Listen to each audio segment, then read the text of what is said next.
Vamos a cambiarle, pues, cuál es el origen de una neoplasia. ¿Cuál es la razón por la cual detonamos una neoplasia? ¿Por qué se forman en nuestro cuerpo las neoplasias? Pues cuando células se diseminan más de lo normal o se multiplican a excedidas cantidades en nuestro organismo. O sea, digamos que una célula sana se va a unir una célula que está maligna y ahí van a comenzar a diseminarse como ramificaciones de uva y comienza a formarse lo que es la malignidad, el cáncer como tal. Eso empieza desde muy chiquito hasta muy grande. Tiene etapas. Dijiste que una célula sana se une a una maligna. ¿La escuché bien? Una maligna se une a una sana. Una maligna se une a una sana. Ok. ¿Y de dónde sale esa célula maligna? Eso es básicamente lo que yo estoy preguntando. Todo comienza efectivamente en una sola. Ajá, Evelyn. Ajá, lo que pasa es que la célula sufre unos cambios conformacionales. Esta célula puede recibir unos estímulos que al no soportarlos ocurre un cambio conformacional en ella. Entonces ahí se vuelve maligna. En español para todos, conformacional. ¿Qué significa que yo diga conformacional? Simplifícate. Bueno, la célula pierde su integridad. O sea, recibe estímulos tanto de estrés como de otros factores y ella va perdiendo lo que en sí está codificado en ella. No sé si me explico. Ok, ya agarraste un término que efectivamente es en el que quiero profundizar aquí. Este señor, que se llama Rudolf Virchow, ¿okay? Decía hace mucho tiempo que la base de la enfermedad se encontraba en la célula. De ahí venía su teoría de omnis cellula et cellula, ¿ok? Básicamente toda enfermedad tiene su origen a nivel celular, ¿ok? Eso era lo que se conocía anteriormente. Eso quiere decir que para que iniciara una tuberculosis, primero tenía que haber una célula tuberculosa o una célula infectada por tuberculosis. Y hasta ahí llegábamos, ¿ok? ¿Cuál es el origen de la enfermedad según este señor? La célula como tal, ¿ok? Actualmente nosotros, con toda la tecnología que tenemos y con todos los avances en medicina, sabemos que para que esta célula haya podido cambiar, tuvo que haber cambiado algo más antes de cambiar ella completamente. ¿Y qué serán esos? El código genético, muchachos. Lo primero que pasa es que hay una alteración a nivel genético. ¿Ok? A eso me refiero cuando yo les pregunto, ¿cuál es el origen del cáncer? El origen del cáncer, como lo conocemos, ¿ok? Tiene basamento o fundamento en el cambio en las estructuras génicas, ¿ok? Que están dentro de una célula, que luego ella no es que se va a unir a una célula benigna o una célula buena que esté en el cuerpo, sino que lo que va a hacer es cambiar su estructura interna, ¿ok? ¿Qué pasa aquí?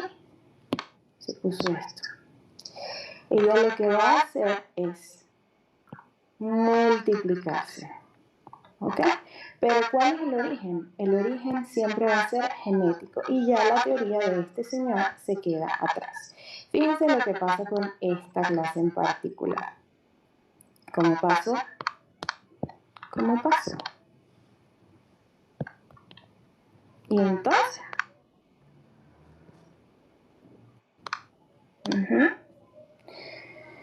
fíjense, yo tengo una definición de neoplasia que es bastante compleja. Es el crecimiento de tejido nuevo que no está regulado, que es autónomo y que es irreversible y además monoclonal. ¿De dónde lo saqué? Esto es del Patoma, que es mi libro favorito de anatomía patológica, es el que utilizan para hacer los estudios a nivel de posgrado en Estados Unidos. ¿Okay? El Patoma lo consiguen en inglés bueno, prácticamente todos los lugares, los libros gratis, que si books médicos y todo eso. Yo lo utilizo para enseñar, pero no necesariamente ustedes lo tienen que bajar, ¿ok? ¿Cómo hago yo para que esto sea lectura continua? No puedo. Desplazamiento vertical, ahí está. Perfecto. ¿Me escuchan? Sí, doctora. Ok, entonces, lo primero que nosotros vamos a hacer es establecer una diferencia entre la palabra tumor, cáncer y neoplasia. ¿Ok? Vamos a ver quién me puede ayudar ahí. Emily. Emily, ¿estás por ahí? Sí, doctora. Emily, ¿qué es un tumor?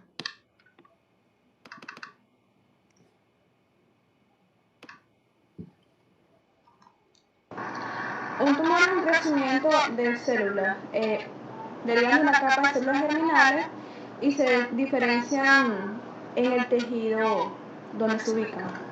No, esa no es la definición de tumor. ¿Tienes otra definición de tumor? Lo que pasa es que una cosa es la definición estricta de la palabra como tal. Cuando yo hablo de tumor, siempre va a haber un aumento de volumen, ¿ok? Y entonces ahí, si eso lo cumplimos, lo que sería un edema, ¿saben lo que es edema? Sí. ¿Qué es edema? Es una extravasación de líquido. El edema es la acumulación de líquido en un lugar donde no debería estar, ¿ok? Entonces, si ese líquido se me acumula en un compartimiento particular, entonces yo voy a tener un aumento de volumen en ese lugar, ¿cierto? Entonces, eso sería un tumor. Es la definición exacta. Ahora, nosotros cuando en medicina hablamos de un tumor, no necesariamente nos referimos a este tipo estricto de definición, sino decimos, no, bueno, un tumor es una lesión ocupante de espacio, es una neoplasia, que son células que proliferan y hacemos toda la definición de una neoplasia como tal, ¿ok? Pero sí tienen que hacer la diferenciación, porque no siempre son sinónimos, ¿ok? Cuando yo pregunto, por ejemplo, Emily, tú también, ¿cuál es la diferencia entre cáncer y neoplasia? ¿Puedes repetir? ¿Cuál es la diferencia entre el cáncer y la neoplasia?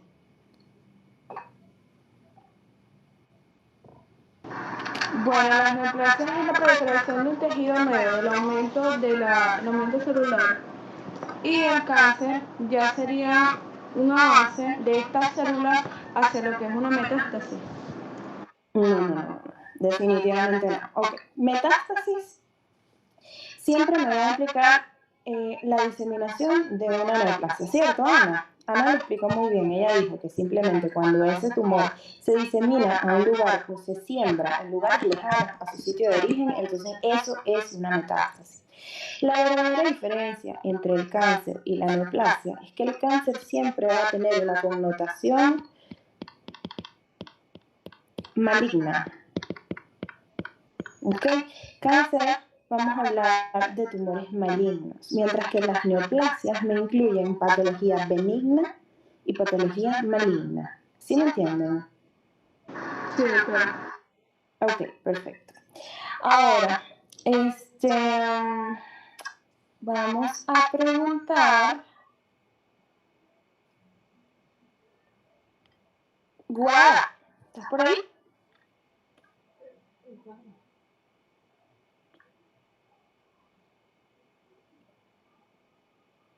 Guada no está. ¿Se fue?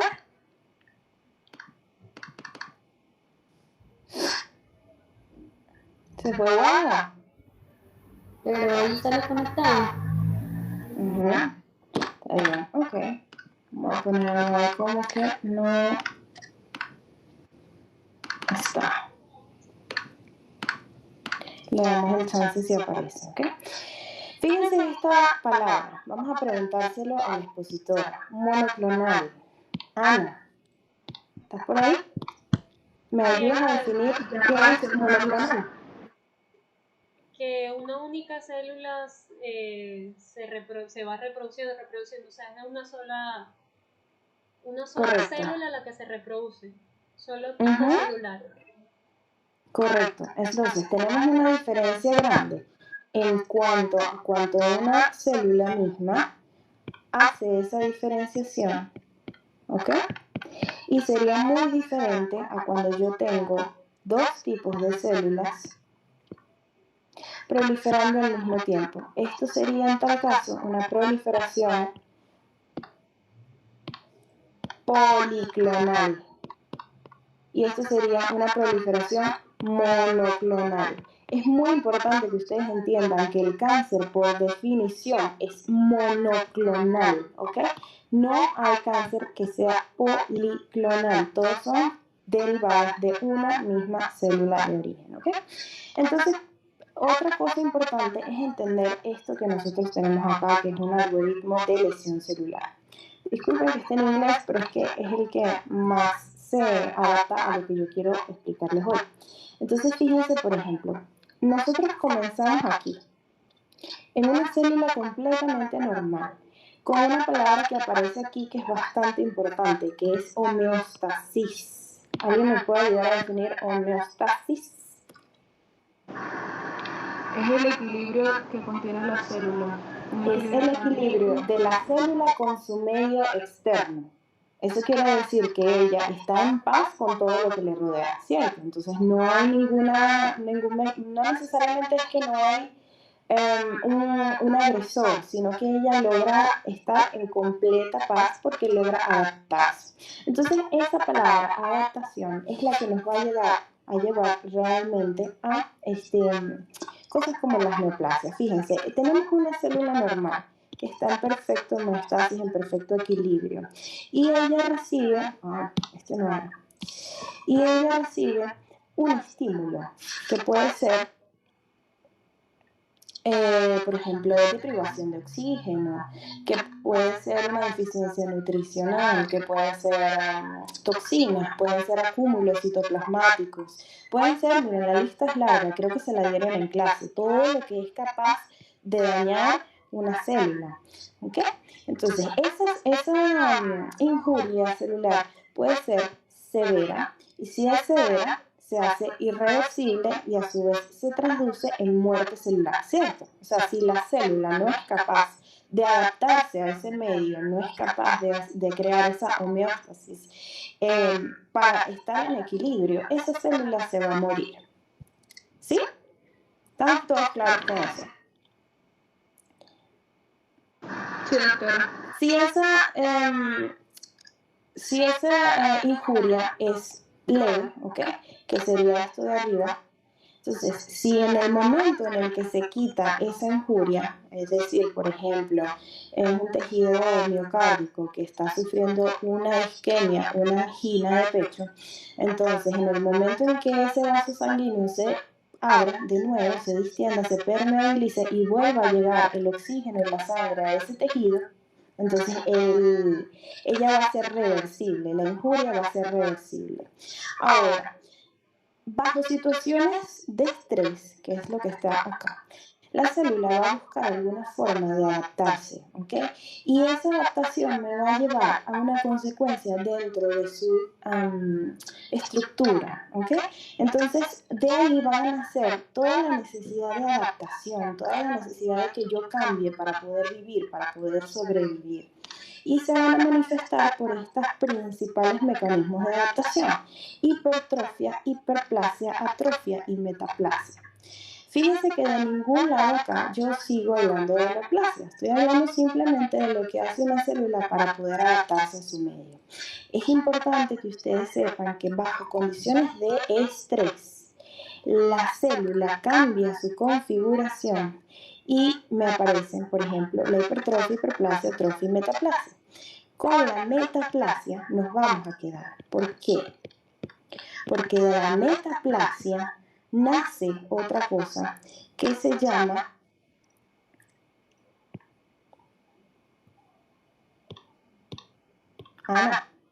que viene después de la metaplasia en condiciones de estrés. La displasia. displasia, y después de la displasia viene, exacto, todo lo que habla ya de las neoplasias. Carcinoma in situ y luego invasor. Perfecto. Entonces, yo necesito que ustedes me ayuden a escribir acá. ¿Cuál es la definición de hiperplasia? Cuando yo hablo de hiperplasia, ¿de qué estoy hablando? De un recambio celular. Es un incremento o aumento del funcionalismo celular. Estoy hablando de que estoy creciendo a partir de Multiplicación celular. Multiplicación.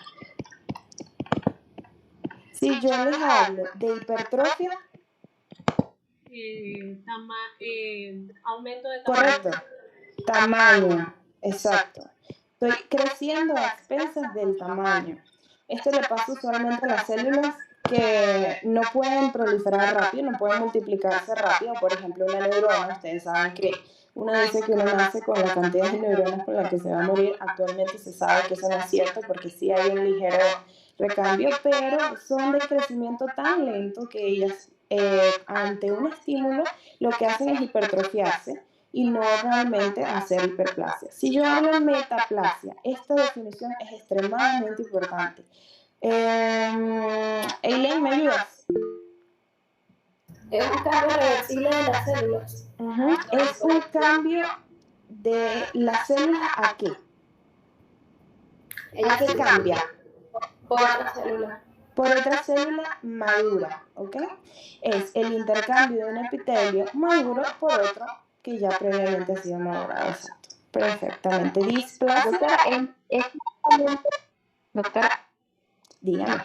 aquí en metaplasia, aquí este cambio que está haciendo esta célula es por lo que ya nos explicó de la adaptación, ¿verdad? Es decir, Y entonces la palabra... ¿la palabra? No, que por eso es que el cambio sería por algo inmaduro, pero no, la palabra es la que no. Es la transformación de una célula diferenciada adulta en otra célula distinta, pero también diferenciada y adulta. O sea, es la sustitución de un epitelio maduro por otro maduro. Okay. Por ejemplo, el ejemplo que estaba dando Ana en la clase, cuando estaba hablando del esófago de Barrett, ella no sabe que estaba hablando de eso, pero estaba hablando de eso. Cuando ustedes tienen una enfermedad por reflujo, esa es la enfermedad en la cual, por ejemplo, ese esfínter esofágico está flojo, no funciona. Entonces permite que todo ese ácido gástrico pase al esófago. Acuérdense que el ácido gástrico debe quedarse en el estómago porque es un ácido y el único que está en capacidad para aguantar ese ácido del estómago es el epitelio del estómago. ¿Qué pasa? Si ese ácido está todo el tiempo en el esófago distal, que no está preparado para eso, el esófago distal va a tener un cambio de sus células para poder aguantar todo ese estímulo nocivo que está recibiendo nuevo. Entonces, su epitelio anterior lo va a cambiar y va a hacer un recambio por epitelio intestino con células caliciformes producto de moco, ¿ok? Ese epitelio usualmente lo conocemos únicamente en intestino delgado, ¿ok? Pero el esófago, fíjense que en su inteligencia va a decir, oye, yo no puedo con lo que tengo ahorita, yo necesito cambiar, yo necesito hacer una metaplasia, porque si no, todas las células que están en este territorio recibiendo ese ácido gástrico van a morir. Tengo que adaptarme. Eso es una metaplasia, ¿ok? Si esa metaplasia se mantiene en el tiempo y esa condición estresante no se retira, es decir, que no se controla la enfermedad por reflujo, entonces esa metaplasia ya pasa a ser irreversible y se convierte en una displasia como tal. ¿Ok? ¿Sí se entiende? Sí, ya entiendo, porque entonces la displasia ya sí vendría a ser las células anormales del tejido. Correcto. De hecho, debería haber una imagen por aquí, esta misma es. Entonces, fíjense, tienen este ejemplo de acá. Tienen una colecistitis crónica. Y luego de hacer colecistitis crónica vienen un montón de efectos nocivos. Esto es una inflamación, ¿ok? Colecistitis, el itis siempre me detona inflamación, no infección. La inflamación y todo lo que conviene, digamos, todos los que forman parte de esa inflamación crónica y aguda, también causan daño, ¿ok? Entonces, cuando esa inflamación se mantiene en el tiempo, en este caso, la vesícula biliar, entonces se forma una metaplasia intestinal en la misma.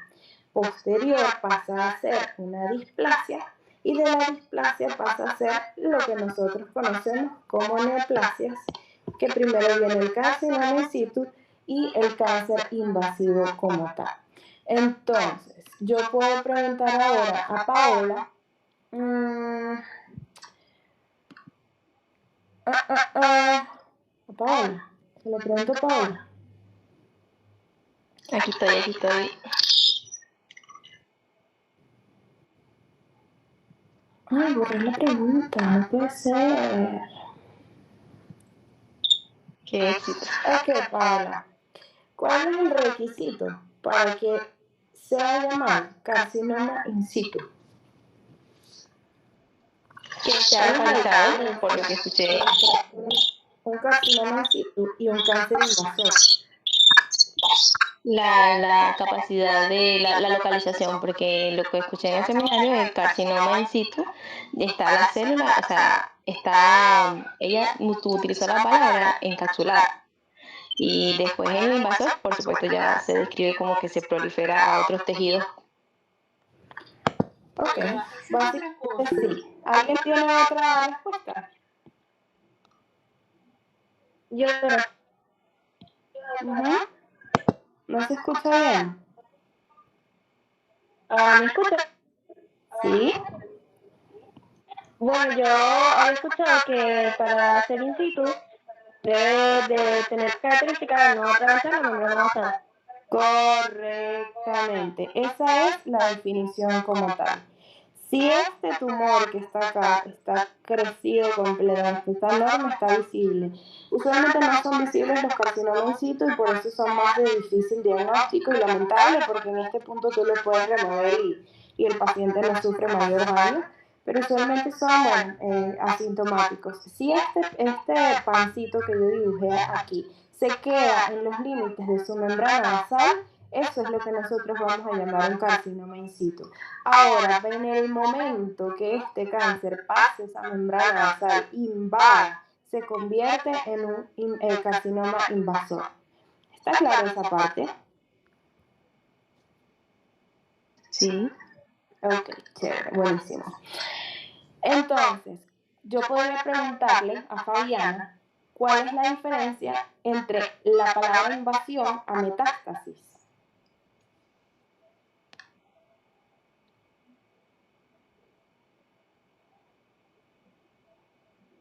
¿Qué pasó con Fabiana? ¿Se durmió? ¿Me digas que se durmió?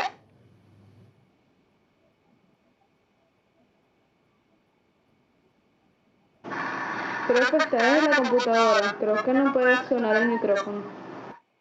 No puedo creerlo. Bueno, escríbenos. Vamos a leer aquí. Está escribiendo en el chat. A ver. Bueno, profe, estoy desde la compu. In situ es cuando no sobrepasa la capa basal. Se está entrecortando carita triste. Igual tiene el micrófono abierto, pero no se escribe. Ok. Fabián, ¿cuál es la diferencia entre la invasión y la metástasis?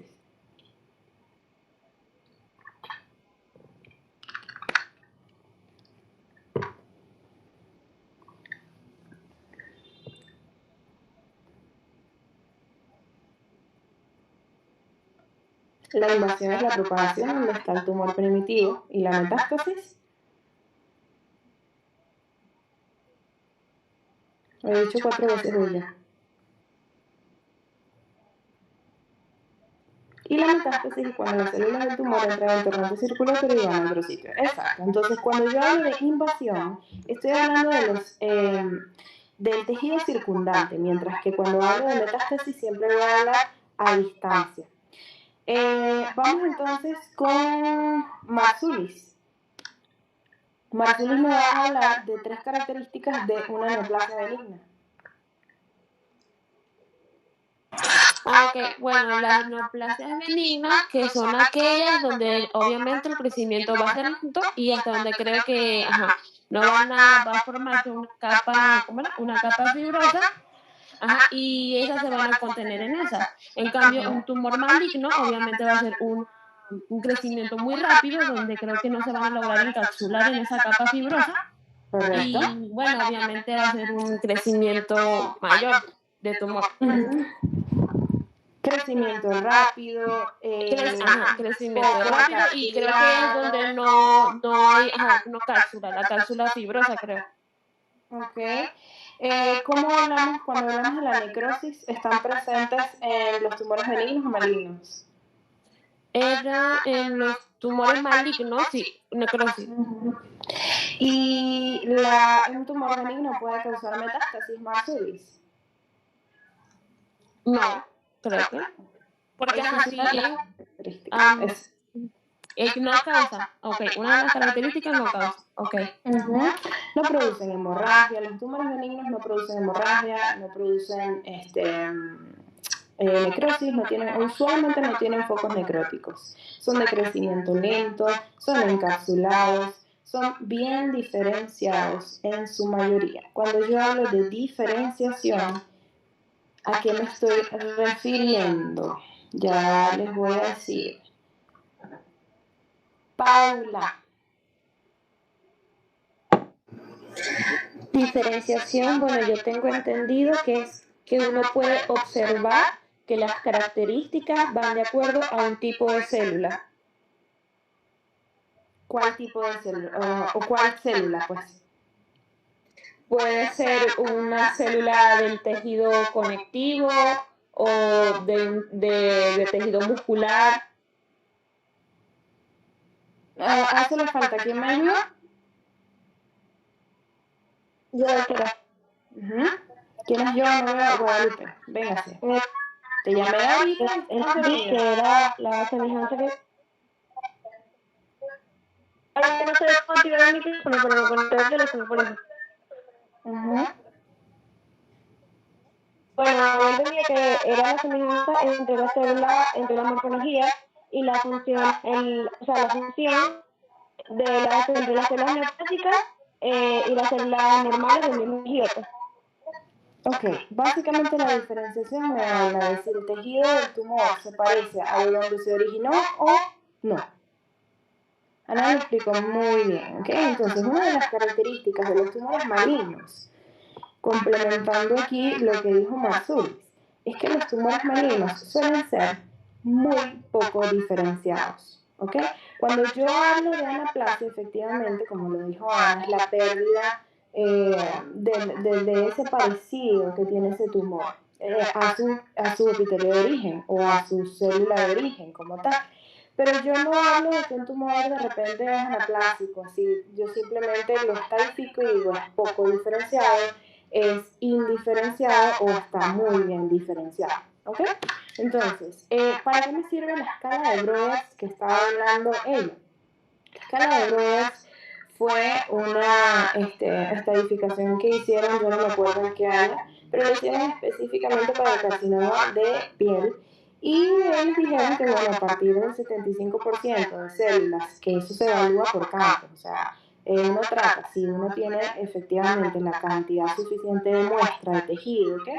Si el patólogo le dieron suficiente muestra, él puede evaluar como 10 campos para saber si el 75% de las células más o menos calculaba uno. Pues eso es algo muy cualitativo, pero semi-cualitativo, pues. Uno mismo dice, bueno, el 75% de las células está más o menos igual a lo que yo esperaría encontrar aquí en piel. Por lo tanto, está bien diferenciada. De ahí a entre 50 y 75, bueno, ya hay menos células que se parecen. Ya este tumor no necesariamente está bien diferenciado, sino moderadamente diferenciado. Entonces ya lo estadifico como grado 2. Y así voy hasta que llego al poco diferenciado. Entonces, con el tema de la nomenclatura, esto es pregunta de examen, porque varias veces le han puesto unos nombres ahí y ustedes no saben ni de dónde viene el tumor. Yo quiero que ustedes me ayuden a rellenar esto de acá. Por ejemplo, ¿cómo se llama el tumor? Este es el único que tengo. Qué extraño. Ya va. No me digas que lo eliminé. Si yo tengo, por ejemplo, un tejido mesenquimal, ¿cómo se llama? Vamos a ponerlo aquí. Si yo tengo un tejido mesenquimal, ese tejido mesenquimal ya no dijo es el tejido adiposo, el tejido óseo, ¿ok? Si yo tengo benigno y maligno, y yo les doy a ustedes, ¿cómo se llama el cáncer de los adipocitos? ¿Cómo se llamaría el cáncer benigno? O bueno, cáncer benigno no, la neoplasia benigna. Lipoma. El lipoma. ¿Lipoma? El lipoma. Y como esto es mesenquimal, cuando yo hablo de maligno siempre le voy a poner una terminación de sarcoma. Entonces, ¿cuál sería el tumor maligno generado en los adipocitos? Liposarcoma. Exactamente. En el caso del tejido óseo. Osteoma. Puede ser un osteoma. Y en tal caso sería un osteosarcoma, ¿cierto? Sí. Y ya así, fíjense cómo uno por la etimología de la palabra le puede sacar mucha información. Ya yo sé que esto es un sarcoma, es un tumor maligno originado en el tejido óseo. Lo mismo pasa con el tejido cartilaginoso, por ejemplo los condrocitos. Condrocitos se llaman tejido benigno o tumor benigno. Condroma. Maligno. Condrosarcoma. Ok. Y así vamos, ¿no? Muchas cosas, por ejemplo, el músculo liso tiene un nombre y músculo estriado tiene otro nombre, que yo necesito que ustedes se lo aprendan porque eso lo preguntaron en el examen pasado. Músculo liso, ¿cuál es el nombre? Leiomioma. Leiomioma. Leio significa liso, liso, mio significa músculo y oma significa tumor. Leiomioma, tumor del músculo liso. Mientras que la parte maligna se llamaría Leiomiosarcoma. ¿ok? Entonces, ¿cómo se llamaría músculo estriado? Esta fue la pregunta del examen de la Rhabdomioma. rhabdomioma. Rhabdomioma, ¿ok? O mixoma, que es el caso de un tumor que se forma dentro de la aurícula, sobre todo la izquierda, dentro del corazón, ¿ok? Del atrio. El rhabdo significa estriado, rhabdo mío, otra vez el músculo y oma tumor. Entonces, ¿cómo se llamaría el tumor maligno? Rhabdomiosarcoma, ¿ok? Facilito. Así ustedes van sacando todos los mesenquimales. Ahora, ¿qué pasa con ciertos tumores que no siguen esta regla? Por ejemplo, el cáncer de los ganglios linfáticos, ¿cómo se llama? El linfoma. ¿Y eso es benigno o maligno?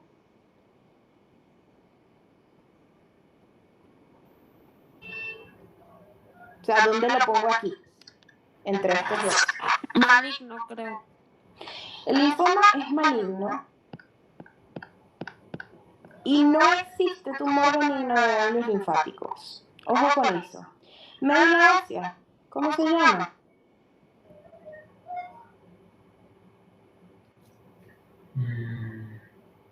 Ay, Dios mío. Sí. ¿Cómo se llama el cáncer de la médula ósea? Juan.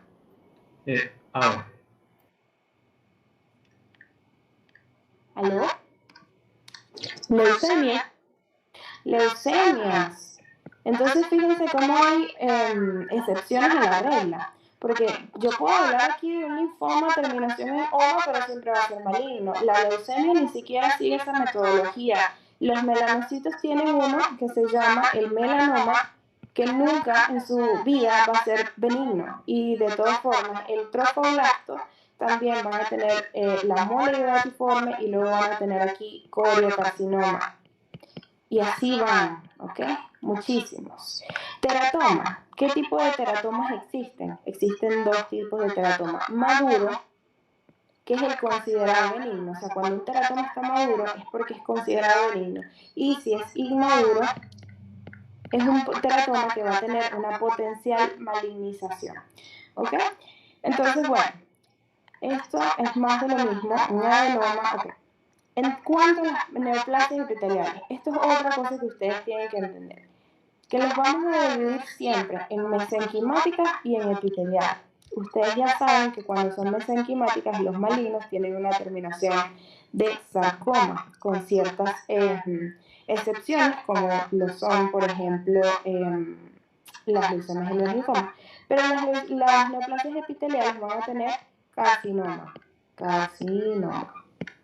como terminación. Ahora, las neoplasias benignas, entonces, siempre van a tener el nombre del tipo de epitelio que tiene, más el nombre del lugar en donde se originó. Por ejemplo, el adenoma, que es una neoplasia benigna del epitelio glandular, siempre va a ser una proliferación de glándulas. Siempre yo le voy a poner de dónde va a venir. Entonces, el adenoma hepático, por ejemplo. El cistoadenoma seroso pancreático, ¿okay? O el cistoadenoma ovárico.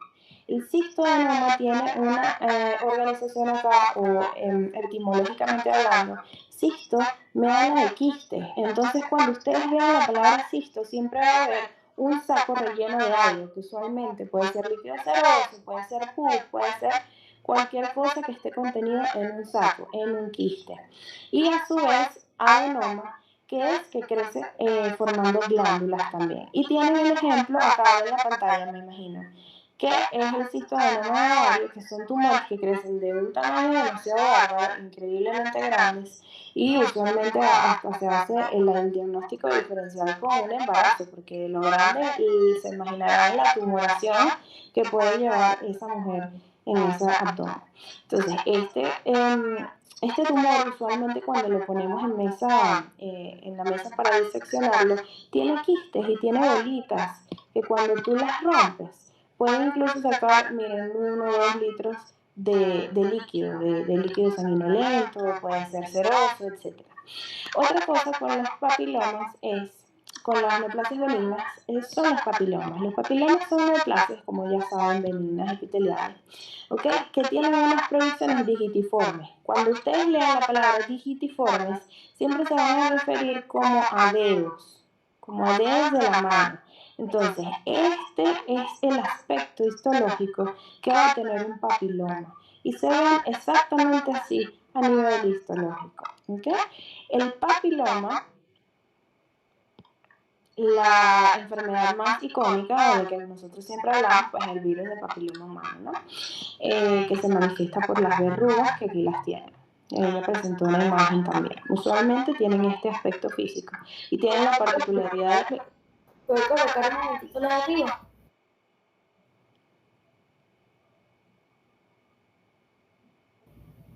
Gracias.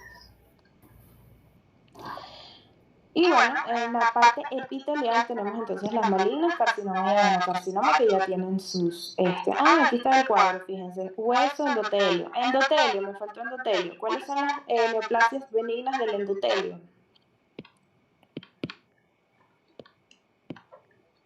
Cuando yo hablo de, por ejemplo, un angioma o un hemangioma,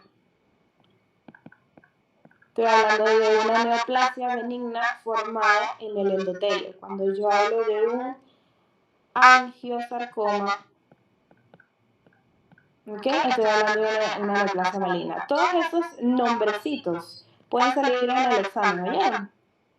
Así que estén muy pendientes. Esto era el... Ay, no sé por qué se me fastidió todo esto, se me desorganizó. Bueno, ¿qué pasó aquí? Esto es una de las excepciones, ¿ok? Porque hay unos tumores que nosotros nombramos por epónimos. Los epónimos son los nombres y los apellidos de las personas que inicialmente las describieron.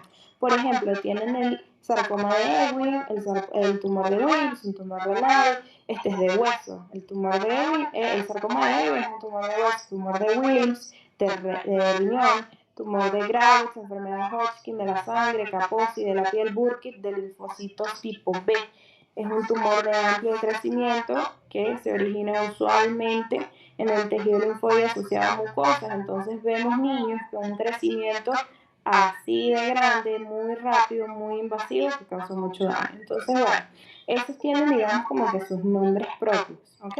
Esos no se los van a preguntar en el examen. Nosotros vamos a preguntar, digamos, la parte de nomenclatura. Yo quiero que tú sepas de dónde viene el liposarcoma, yo quiero que sepas de dónde viene el leiomyosarcoma, porque del segundo parcial en adelante lo que vamos a hablar es en esta terminología. No vamos a pararnos a hablar, bueno, es un tumor de músculo liso, no, vamos a hablar de un leiomyosarcoma, ¿ok? Con la parte de diferenciación y anaplasia, yo quiero que entiendan bien lo que significa. Cuando una célula, por ejemplo, esta que vemos acá, todas las células de ese tejido se parecen, están bien organizadas, ese es el tejido normal, y luego una comienza a tener una diferenciación, digamos, más errática, un cambio. Eso es lo que nosotros hablamos y lo consideramos como una pérdida de la diferenciación, de una anaplasia. Fíjense, por ejemplo, esto es un músculo cardíaco, ¿okay? Un corte transversal del músculo estriado presente en el músculo cardíaco, ¿no? Y este es el músculo normal, mientras que la parte ya poco diferenciada cambia bastante. Fíjense cómo aparece un pleomorfismo celular, aparecen los núcleos, están como hiperpigmentados, ¿verdad? Hipercromáticos, significa que tienen más cantidad de pigmento dentro de ellos, se ven más oscuros cuando hacemos la tinción de la tosilina y oscila. Los núcleos es un desastre, pueden estar colocados en cualquier lugar de esa célula, en cualquier momento, en cualquier lugar del citoplasma, pueden estar excéntricos, casi nunca están céntricos y tienen células gigantes también dentro de ellas. Entonces ven claramente la diferenciación que puede haber entre esta foto y esta foto. Esto es un rhabdomyosarcoma y este es el tejido estriado normal. Entonces, esto también es muy importante que ustedes lo conozcan, que son las características de la anaplasia o de la pérdida de la diferenciación celular. Entonces, cuando hablamos de cada una de estas características, a mí me gustaría que en el momento que ustedes lleguen a ver la teoría, ya sepan qué significa cada una de estas palabras. Por ejemplo, Ricardo, que no ha hablado nada, ¿qué es pleomorfismo?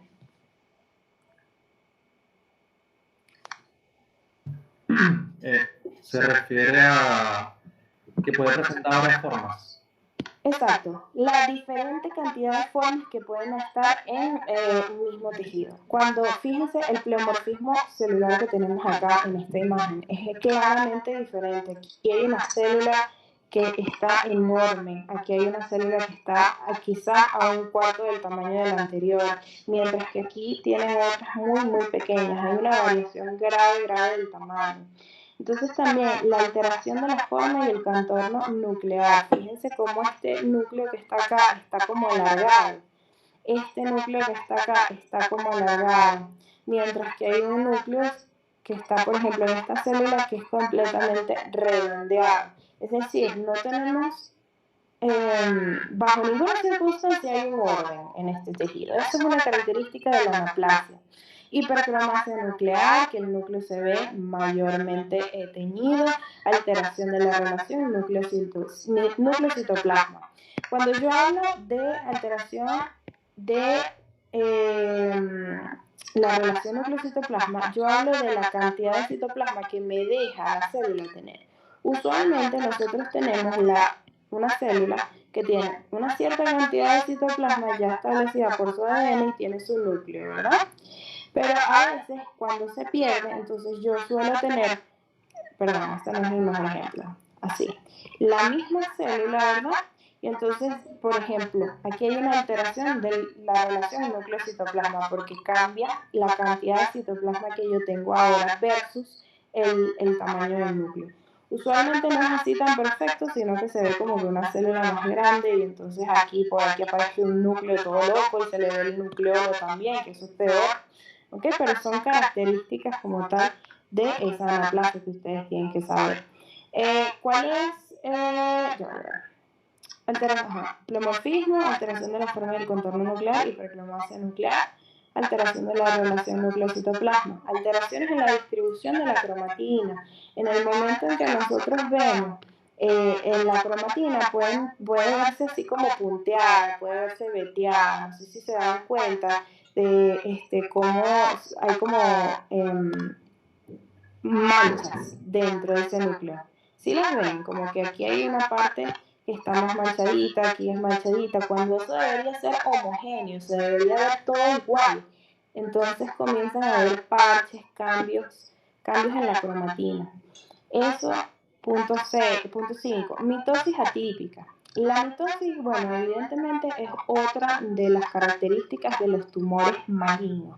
Cuando yo tengo un tumor que tiene una mitosis evidente, cuando yo veo muchas células haciendo su replicación, yo estoy pensando que esa célula se está dividiendo, ¿verdad? Porque eso es la mitosis.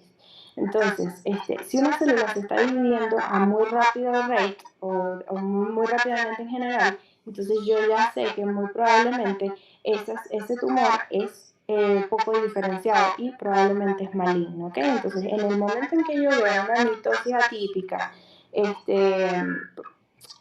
por ejemplo, a veces yo tengo el uso, ¿verdad? Y a veces él debería verse así, entre comillas, la mitosis. Pero a veces no van a verse así, sino que se van a ver así. Entonces ya eso es una mitosis atípica, porque no se está dividiendo como usualmente la célula se divide, ¿ok? Hay un tipo de mitosis que se llama mitosis en estallido, en donde simplemente a veces se ve como que una broma así, ¿ok? Entonces todo ese tipo de mitosis atípicas contribuyen a la diferenciación o a la pobre diferenciación. Las convergencias bioquímicas, que es básicamente cuando, por ejemplo, una célula que debería responder bioquímicamente a una hormona o a una proteína deja de ser respondedora a eso, ¿ok? O sea, está cambiando sus funciones también. Las células gigantes aparecen, como es el caso de este rhabdomyosarcoma, en donde pueden ver incluso una célula que es enorme con varios núcleos, ¿ok? O en el caso de este que está acá, que es una célula gigante. Desmoplasia habla de la formación del tejido fibroso alrededor de esas células también. Cuando tenemos mucho tejido fibroso hablamos de desmoplasia. Y bueno, eso es algo que sí se los va a dar con mayor explicación histológica el doctor, porque no les traje ninguna foto de desmoplasia, pero es una característica muy importante en este tipo de cosas. Y la necrosis isquémica, por lo que dijo Ana en su seminario, en la cual va a haber una angiogénesis pobre o no va a ser suficiente y van a ocurrir focos de necrosis en donde esas células que se están dividiendo no van a tener suficiente oxígeno y se van a morir. ¿Okay? Entonces, esas son características súper importantes que ustedes tienen que entender de los tumores, de la pérdida de la diferenciación o también llamada anaplasia. ¿Okay? Con el tema de los tumores mixtos y los teratomas, es importante que ustedes entiendan la diferencia, porque el tumor mixto, efectivamente, no es que haya una parte más chimba que otra, sino que simplemente son dos tipos de celularidades que se encuentran. Este es el ejemplo de un adenoma pleomorfo. El adenoma pleomorfo es el tumor de mayor frecuencia en la edad parótida, ¿ok? Está en glándulas salivares, ustedes lo van a ver cuando vean glándulas salivares ya en el tercer parcial, no, segundo parcial, Entonces ven, por ejemplo, de este lado, no sé si pueden evidenciar claramente, como si yo paso una línea quizás más por este lado. De este lado tengo un tipo de epitelio y de este lado tengo otro tipo de epitelio. ¿Ok? Entonces una parte mesenquimal con una parte epidérmica. Lo que quiero que vean acá es la diferencia de los epitelios. Y esto como tal es lo que nosotros vamos a llamar un tumor mixto. Si yo hago, por ejemplo, también de un fibroadenoma, adenoma, ¿qué me está diciendo esto? Que yo tengo dos componentes, que ¿cuáles son? Tejido fibroso y tejido glandular. ¿Por qué? Porque la mama, por ejemplo, se compone del estroma, ¿verdad? Que es el tejido de sostén, y las glándulas que parecen realmente haciendo el trabajo como de lactancia que tiene la mama como tal, que es la función. Entonces, cuando yo tengo dos tipos de tejido, dos tipos de función, o naturalmente son dos tipos de de tejido, ¿no? Tejido fibroso, tejido glandular. Entonces, yo estoy hablando de un tumor mixto. El teratoma, efectivamente, como lo dijo Ana, es una mezcla, pero de las tres capas del endo de germinales. Entonces, el fibroadenoma, por ejemplo, tiene una sola capa germinativa, porque todos los elementos de este tumor derivan de una sola capa germinativa. E igualmente, la adenoma pleomorfo, como tal, todos derivan de una sola capa germinativa, mientras que el teratoma entonces tiene componentes raros, como por ejemplo puede tener la parte del neuroectodermo, del ectodermo como tal, que es la parte del revestimiento. Entonces no es piel, sino queratina.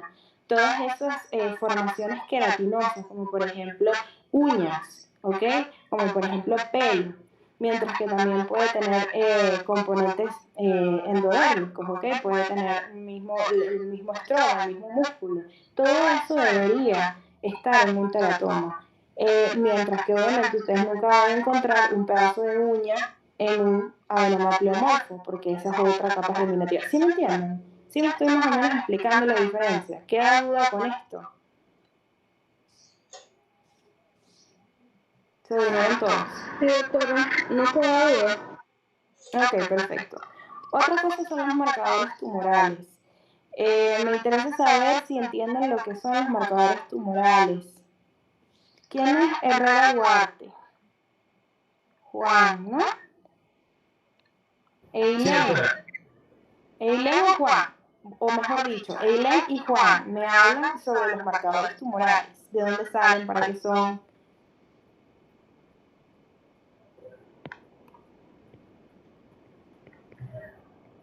Yo entendí que o sea, los tumores son células, ¿no?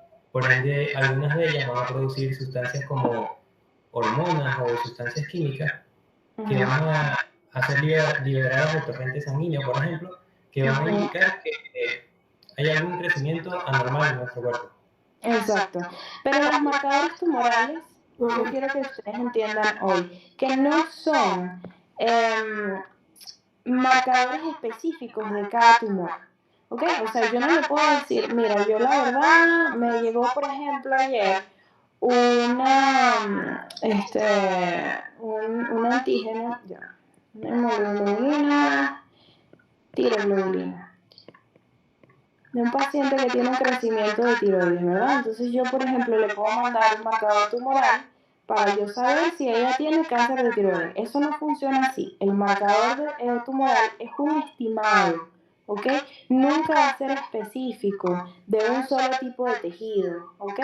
Entonces, por ejemplo, si yo utilizo un marcador tumoral en un paciente que está iniciando tratamiento, yo voy a ver yo voy a tener un beneficio de eso, porque imagínense un cáncer de colon al que yo le aplico quimioterapia, al que yo reseco parte de ese colon, ¿ok?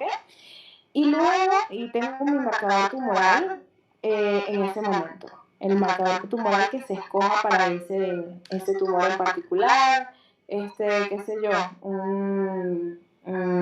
CA 125, por ejemplo, te sirve. Entonces, cuando yo hago todo ese tratamiento, Vamos a decir que el marcador tumoral me salió en 10. Está alterado, esto es un valor muy alto. Yo reseco esa parte del colon, pongo quimioterapia, hago radioterapia, le doy tratamiento al paciente. Van 2 meses de tratamiento. Yo repito el marcador tumoral. Y esto, en vez de estar más bajo, está en 16. ¿Qué me indica eso? Eso me va a indicar que la enfermedad está progresando. No está, al contrario, que yo esperaría, disminuyendo, ¿verdad? Entonces, es un marcador que me sirve como para yo evaluar cómo está proliferando o está progresando la enfermedad. Pero no es un marcador diagnóstico. ¿Sí me entienden? Bueno, yo tenía entendido, doctora, que ellos actuaban o ayudaban a verificar si un tratamiento era apto o no para una persona. Exacto. O no es que sea apto o no, sino que está funcionando o no está funcionando. ¿Okay? Entonces, por ejemplo, tienen estos ejemplos que son los que el doctor da. Tienen, por ejemplo, las catecolaminas para las neoplasias suprarrenales, el antígeno prostático, que es el PSA, que se lo hacemos a todos los hombres a partir de los 40-45 años, ¿okay? Para monitorearlos, la calcitonina de la paratiroides, la HCG, que es una prueba que nosotros hacemos para, la beta-HCG sirve para detectar, beta-HCG, para detectar los embarazos, pero hay muchos tumores de origen embrionario que producen HCG y también en los hombres, sobre todo en los tumores testiculares. Entonces nosotros pedimos a un hombre HCG, aunque parezca una locura, lo que estamos haciendo es tratando de buscar un tumor, no le estamos buscando ni le estamos haciendo una prueba de embarazo a un hombre. Solamente estamos viendo si hay algo en su cuerpo que esté produciendo HCG. ¿Okay? Esa es la gonadotropina crónica humana. Correcto. Tienes también el 125, el CA19-9, CA15-3. Esto se pueden alterar, por ejemplo, en las neoplasias que son epiteliales, de ovario, de tubo digestivo. ¿Okay? Tienes el SEA y la alfa-fetoproteína en embrionarios. Y tienen otros como el P53, CARAS, el BCRA que lo usamos en mama, que ese es el de Angelina Jolie, no sé si saben la historia. Que bueno, depende de lo que el paciente necesite, pues uno más o menos va buscando cuál es el marcador tumoral que le corresponde. Yo quiero que ustedes entiendan que no es diagnóstico de cáncer, pero me ayuda al diagnóstico del mismo. ¿Ok? Con el tema de las vías de diseminación, ella lo dijo bastante bien, se diseminan vía linfática, hematógena y de implantes y cavidades corporales o por contigüidad. Entonces, siempre tengo que estar muy pendiente porque, por ejemplo, hay cánceres que se diseminan por vía, por ejemplo, el cáncer de mama usualmente pasa por vía linfática al ganglio más cercano y luego ese ganglio más cercano se va a la red de ganglios y de ahí pasa entonces al torrente y a la parte venosa. ¿Okay? Pero tiene un orden de diseminación usual. Ellos no se diseminan a lo loco, ellos se diseminan de una forma particular y tienen 3 opciones que son estas 3. De aquí no van a salir. ¿Okay? No suele ser pregunta de examen esto, a pesar de que parece importante, no suele ser pregunta de examen. Y esto que les traigo es como adicional a la clase de neoplasia, solamente por curiosear un poco, que es básicamente cuáles son los principales carcinógenos y cuáles son los cánceres asociados a esos carcinógenos. Entonces, por ejemplo, tienen el alcohol, ¿verdad? Que es algo muy importante, que es importante porque todo el mundo lo consume. Entonces tienen que saber que prácticamente todo el mundo tiene un factor de riesgo para este tipo de cáncer, que es el carcinoma hepatocelular. Uy, esto está muy bien. Carcinoma hepatocelular. ¿Ok? Carcinoma de la orofaringe, ¿ok? El escamoso.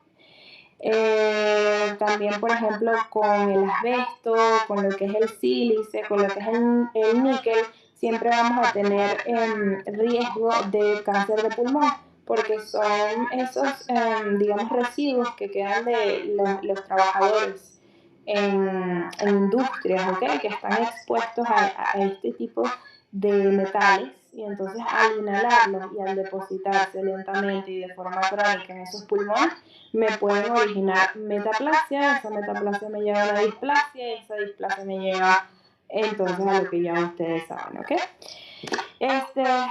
Cuando las pacientes, por ejemplo, vienen de Japón, tienen un alto nivel, ellos tienen un alto nivel de carcinomas estomacales, ¿ok? Porque ellos usualmente consumen Japón, Japan, porque ellos usualmente comen muchas cosas que están ahumadas. Y entonces el proceso de ahumar una carne, por ejemplo, hace que esa humeada le da un factor de riesgo a ese tejido estomacal para desarrollar posteriormente una metaplasia y una displasia. ¿Okay? Entonces, el ahumado es algo que no beneficia a largo plazo. Por supuesto, toda la parte de los fumadores, ustedes saben que pueden llevar a carcinomas de la orofaringe, que son terribles, son esas personas que les tienen que quitar la lengua, les tienen que quitar parte de la faringe, las cuerdas vocales, todo eso de tanto fumar. Es uno de los carcinomas más frecuentes a nivel mundial, precisamente por esos hábitos, también obviamente asociado al cáncer de pulmón, asociado también al cáncer de riñón, vejiga, páncreas, esófago, ¿ok? Y bueno, también aparte de lo que nosotros ingerimos o lo que se encuentra en el ambiente para nosotros consumir, tienen varios virus que también tienen una capacidad oncogénica o de generar algún cáncer. Por ejemplo, el virus de Epstein-Barr está muy estudiado actualmente, y sabemos que el linfoma de Burkitt, que es este linfoma que yo les acabo de mostrar acá, este linfoma tiene una base en que todos estos pacientes que se estudiaron, por ejemplo, en África, en zonas endémicas del linfoma de Burkitt, son EBV positivos, virus de Epstein-Barr positivos, ¿ok? Entonces se cree que este virus, como no se elimina por completo del torrente, nunca logra, digamos, salir del cuerpo, se queda echando broma y causa a largo plazo un linfoma de Burkitt, otro tipo de linfoma, ¿ok? Bueno, y así muchas cosas, el sarcoma de Kaposi, herpes virus, el virus de la hepatitis, evidentemente que está relacionado con los hepatocarcinomas, ¿ok? Cuando veamos la parte de hepatitis vamos a evaluar cuáles son los virus que hacen que uno desarrolle más fácilmente un hepatocarcinoma. Y así, pues, evidentemente otras de las cosas que podemos hacer para evitar que una persona tenga o sufra de algún cáncer en su vida es evitar en lo posible la radiación ionizante, que está relativamente segura, que está relacionada con la leucemia mieloide aguda, la leucemia mieloide crónica, carcinoma papilar de la tiroides, y bueno, además del VB, como por ejemplo lo que nosotros recibimos de la luz, de la luz del sol, está íntimamente relacionado con los carcinomas de la piel. Basal cell carcinoma, que es el carcinoma vasocelular, escamoso, y el melanoma de la piel. Y así pues ya saben que entonces tenemos varios tipos de carcinógenos que pueden venir del ambiente, que pueden ser organismos como los virus, y pueden ser además agentes físicos como lo son la radiación. Y de la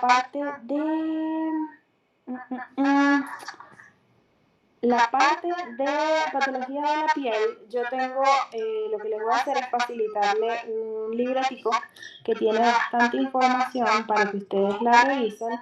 Y básicamente eso es muy fácil, es una clase que yo creo que tiene como 15 diapositivas, algo así, se las va a dar el doctor Gilberto. Él es el encargado como tal de esta clase, y está dividido en 3 partes. O sea, definitivamente es una clase súper larga que nosotros lo resumimos lo más que podemos, pero no podemos hacer más nada, porque ya tenemos como 2 horas aquí. Entonces, bueno, la parte de piel, nervios, displásico, melanoma, la va a dar el doctor y bueno, cualquier cosa, si se presenta alguna duda más allá de lo que yo les voy a enviar, me escriben y con mucho gusto la aclaramos también en clase. Por hoy creo que quedamos así. ¿Vamos todos? ¿Y usted nos facilita la información de ahorita? ¿Cuál información de ahorita? El documento que acaba de escribir. Mi documento hecho a lo loco en 5 minutos con un montón de fotos en un blog de notas en el iPad. Sí, exacto. No sé. Cónchale. Cónchale, pero eso lo dijo Ana. Todo. Yo creo que lo que debe hacer es bien bonito. No, yo creo que lo que deberías hacer es pedirle a Ana sus diapositivas. De hecho, me gustaría tenerlas en el grupo, Ana, porfa. También la tenemos, pero también No, pero yo no la tengo. Negociable, Ilén, negociable. ¿Quiénes están de acuerdo? Claro. Lo que pasa es que cuando no son clases planificadas, o sea, yo realmente pienso, bueno, ¿qué les quiero dejar de esta clase? Entonces lanzo un montón de cosas en ese blog de notas. Y pues yo la verdad no vengo con intenciones de dárselo porque lo hubiese hecho mejor, ¿sabes? Lo hubiese hecho más ordenado, lo hubiese hecho más bonito para entregarlo. Y entonces darte eso me hace sentir así como muy pobrecita y no te lo quiero dar, pero le puedes pedir a Ana sus diapositivas que están excelentes, están bien bonitas, y de ahí lo que puedes hacer es resaltar todo lo que yo te pregunté. Profe, ya las tenemos, entonces un dando y dando. No, pero ve, tú no has resaltado lo que yo te pregunté en esas diapositivas. Eso es lo que tienen que hacer. Todas las preguntas que yo les dije hoy, agarran esas diapositivas de Ana y las subrayan en broma amarilla, resaltador amarillo. Pero esto lo dijo la profesora, esto lo dijo la profesora, esto lo dijo la profesora. Mejor que esté en amarillo. Y lo que no está en amarillo lo ignoran y ya saben qué es lo que tienen que estudiar y lo que no tienen que estudiar. De todas formas, el doctor Gilberto al darle la clase siempre les dice, miren muchachos, esto es pregunta de examen. Miren muchachos, esto lo voy a preguntar. Esto no lo voy a cuadritos, ¿vale? ¿Cómo? Aunque sea los cuadritos. Pero si los cuadritos están en la diapositiva de Ana, muchachos. A mí lo que me interesa es lo de los epónimos, que eso sí no lo tenía. Ah, bueno, que dijo que no iba a preguntar. No, eso no se pregunta, tranquila, que además van a tener las diapositivas del doctor. Quédense tranquilos, no se me alboroten, déjenme mi blog de notas hecho a los 5 minutos antes de comenzar la clase, por favor. Les agradezco, yo después les monto algo más bonito, algo más digno de mis personas. Por ahora, yo creo que solamente hice un resumen bien resumido y obviamente las diapositivas son la forma de que tienen de realizar las clases. Eileen ya deja de llorar. Mira, Eileen, no sé qué. ¿Es Eileen o Eileen? Eileen. Profe, ahorita estoy más activa, pero pasé toda la clase con fiebre y la estoy sudando tremendamente. Hazte los exámenes, no pierdas nada, ya tienes 5 días con fiebre, ¿no? Me da miedo, ¿sabes lo malo? Bueno, no te los hagas y nunca lo sepas, pues.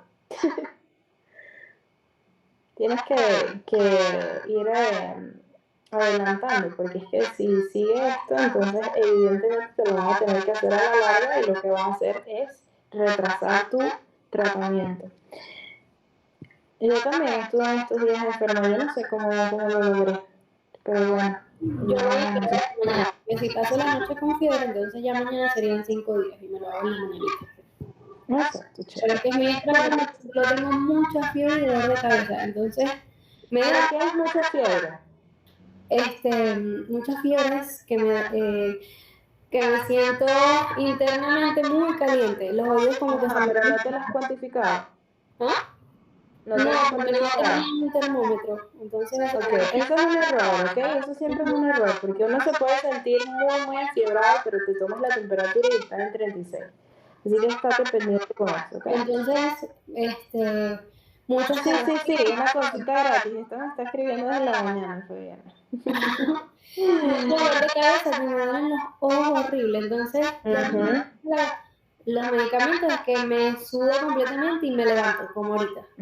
Estuve atenta, pero, ¿sabes? Como así. Entonces ya ahorita sube todo y estoy ya activa. Entonces esto me dura como 4 horas. Después vuelvo otra vez. Ay, caramba. Bueno, los antígenos febriles. Bueno, muchachos, ¿alguna otra consulta que quieran hacer?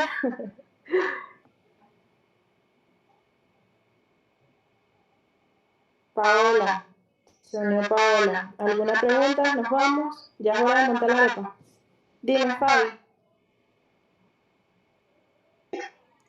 Los teratomas se pueden volver malignos. O sea, ¿cómo? ¿Quién Se me habla? fue la luz. Ah, caramba. Bastante desafortunada. ¿Qué podemos hacer? Bueno, tranquila, de todas formas ya la clase termina. Le respondo a Fabiana y nos vamos, ¿sí? Fíjate, Fabi, los teratomas se clasifican en dos tipos. Lo dijo Ana, está en sus diapositivas bien bello. Dice teratoma maduro y teratoma inmaduro. Los teratomas, cuando son maduros, no se pueden volver malignos. Pero si un teratoma se clasifica histológicamente como inmaduro, entonces ese ya es un teratoma maligno. ¿Ok? Y ese sí es el que tiene el riesgo de diseminación, de metástasis, de letalidad. Pero básicamente, siempre que un teratoma sea maduro, no va a tener un riesgo de malignización.